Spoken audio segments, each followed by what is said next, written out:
조선 궁중비사 궁녀 출신 성균관 여종을 성희롱하고도 승승장구한 공신 어유소.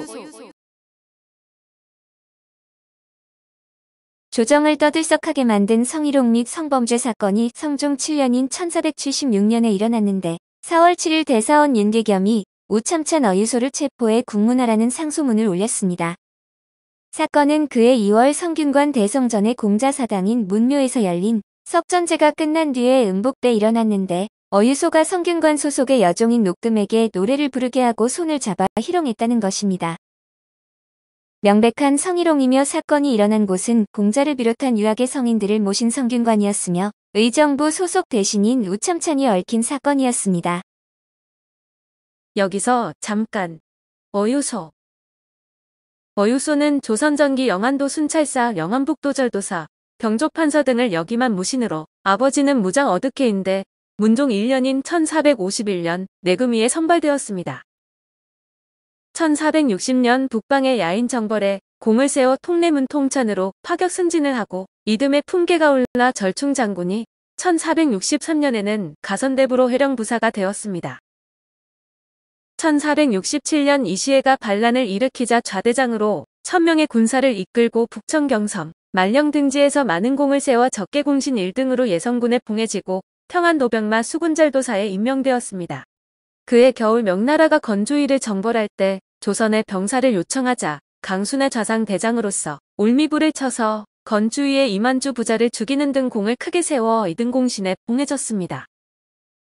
그러나 1479년 명나라의 요청으로 다시 건주이 정벌을 하게 되자 서정대장이 되어 만포진에 이르렀으나 압록강의 물이 아직 얼지 않아 건널 수 없어 조정에 통고하지 않고 자의로 군사를 돌렸습니다.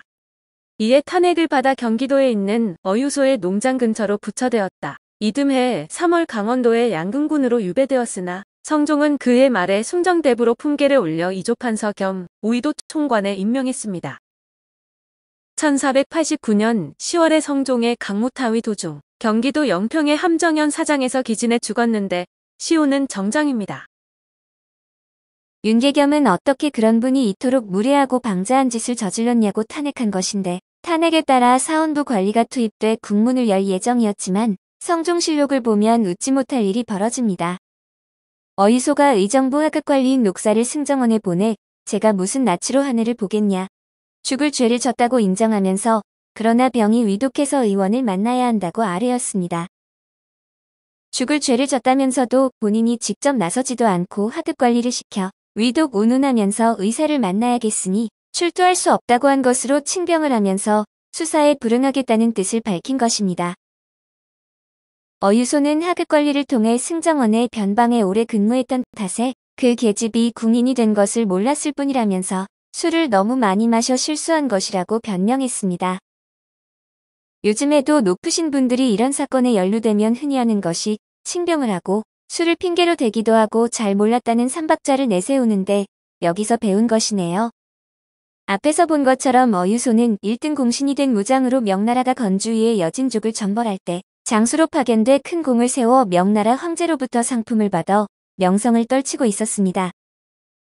그런 어유소가 성균관 여종 녹금 성희롱 사건의 피의자 신분으로 전락한 것인데 조사를 시작한 사원부는 일단 어유소의 개인 수행원과 하인을 소환해 곤장을 때려 신문했습니다. 그러나 공신의 신분인 어유소도 만만치 않아 어유소는 승정원을 통해 어제 제 하인과 수행비서가 곤장을 맞았다고 성종에게 일러 바쳤습니다. 이에 성종은 아니 수행원이라면 주인의 죄를 감춰주는 것이 인지상정인데 왜 그들에게 곤장을 치느냐고 어유소를 두둔하면서 오히려 사원부를 문책했습니다. 그러나 사원부 지평 박숙달은 사원부는 그저 석전의 음복날에 취해 녹금을 희롱한 어유소를 국문하는 것일 뿐이라고 주장하면서 이 자리에서 더 엄청난 어유소의 혐의를 고했습니다. 어유소가 녹금을 희롱만 한 것이 아닙니다.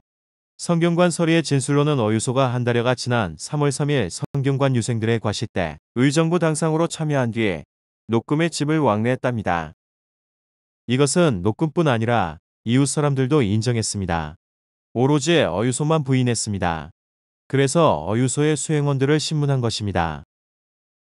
핵폭탄급 발언으로 어유소가 녹금을 성희롱한 것도 모자라 녹금의 집에까지 찾아갔다는 것으로 성종은 할 수 없이 어유소를 빨리 국문하라고 지시할 수밖에 없었습니다. 이후 관비 출신의 사원부 소속 여수사관인 담호 등을 통해 이 사건을 수사한 사원부는 총력을 다해 어유소를 탄핵합니다.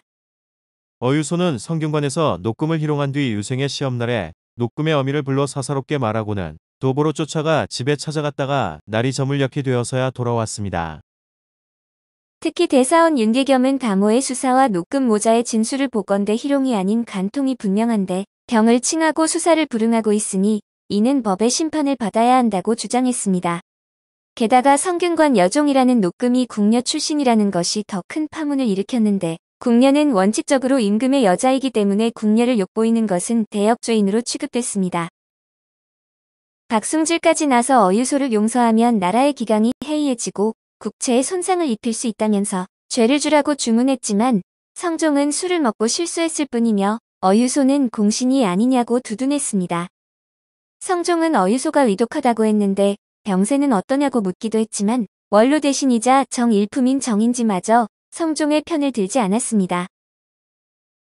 이후 성종실록은 어유소를 처벌하라는 사원부와 사간원과 1등 공신이 술 취한 김에 저지른 일과성사건이란 성종의 힘겨루기 양상으로 이어졌습니다. 사원부 집의 이영원은 어유소가 승복하지 않았어도 주변 사람들의 진술이 일치한다면서 반드시 처벌해야 한다고 주장했고 사원부 수장 대사원에 이어 사간원 대사관 최한정까지 탄핵에 합류했습니다. 최한정은 대신이 음란해서 방탕하면 마소의 옷을 입힌 격이라며 어유소를 마소에 비유했고 뻔뻔하고 염치 없는 사람을 주상이 취중의 일이라고 용서하면 기강이 해이해질 것이라고 비판했습니다. 대간관의 공세와 성종의 방어 공방은 한 달 넘게 진행됐는데 5월 12일에는 예문관 부재학인 손비장까지 나서 어유소의 파직을 청했지만 성종은 묵묵부답으로 응대했습니다. 결국 어유소 성희롱 사건은 해를 넘긴 1477년의 사간원 최한정이 전하께서 지나치게 용서하시는 일이 많다면서 사례로 시녀 녹금을 희롱한 어유소건을 들어 성종이 이겼음을 보여줍니다.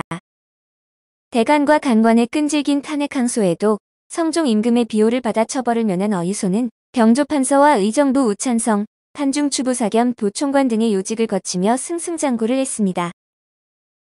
성종 20년인 1489년 10월 4일에 기록된 어유소의 졸기에도 궁녀 출신 여인, 성희롱 및 강간 사건 이야기는 단 한 단어도 등장하지 않아 승승장구는 남자의 필수인가요? 고위공직자 미투 파동. 한편 한동안 현재의 한국에서도 미투 파동이 심했었는데 고위공직자들이 얽힌 주요 미투 사건을 살펴보면 다음과 같습니다. 대한민국의 현직 검사인 서지현 검사가 2018년 1월 29일 검찰 내부통신망 이프로스 게시판에 나는 소망합니다라는 글을 올리고 이후 JTBC 뉴스룸에 출연해 성추행 피해 사실을 고백. 2월 5일 이문정 검사도 검찰 내부통신망에 2003년 5월 경주지청 근무 당시 만취한 상태에서 집까지 자신을 바래다 준 부장검사로부터 심한 신체 접촉이 동반된 성추행을 당했다고 폭로. 충청남도지사 정무비서와 수행비서를 지낸 김지은 씨가 안희정 당시 충청남도지사에게 8개월에 걸쳐 성폭행 및 성추행을 당했다고 주장해 위력에 의한 간음추행 혐의로 기소되어 실형 선고. 2020년 7월 12일 박원순 당시 서울특별시장이 성추행으로 전 비서에게 피소당했다는 사실이 알려지면서 시작되어 박원순 전 시장의 자살. 한편 현재 영부인인 김건희 여사는 대선 때 보수는 챙겨주는 것은 확실하다면서 미투 터지는 게 다 돈 안 챙겨주니까 터지는 것이라고 말해 물회가 벌어지기도 했는데 사실인가요? 그래도 종전과는 달리 검찰 사건을 제외하고는 고위공직자들이 모두 대가를 지불했다는 것이 좋아졌다면 좋아진 것이라고 할 수 있는데 검찰은 끄떡없는 것을 보면 윤석열 정부에서도 그렇게 될까요? 오늘 조선 궁중비사는 궁녀 출신 성균관 여종 묵금을 성희롱하고도 승승장구한 공신 어유소 이야기였습니다. 감사합니다.